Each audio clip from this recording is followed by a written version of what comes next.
Rescued NASA astronauts Butch Wilmore and Suni are speaking out for the first time since returning to Earth. The two sharing their thoughts on what went wrong, who may be to blame, and the future of space exploration.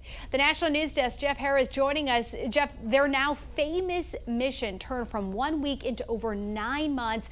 Was listening to them a little earlier. They were speaking earlier today, and I feel like their optimism, despite everything that they went through, really stood out. Optimism, and the two didn't directly blame anyone for the mishap, Dee Dee, instead saying there were things that everyone could have done, including Boeing and NASA, to change the outcome. But Wilmore did single out President Trump and Elon Musk, expressing gratitude for their active role in space programs.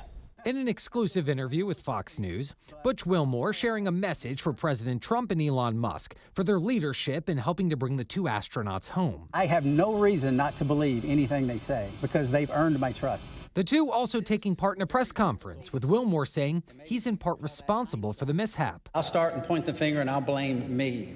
I could ask some questions, and the answers to those questions could have turned the tide. But so are NASA and Boeing. Responsibility with Boeing? Yes. Responsibility with NASA? Yes. The duo set off for what was supposed to be an 8-day test flight on Boeing's Starliner in June of last year.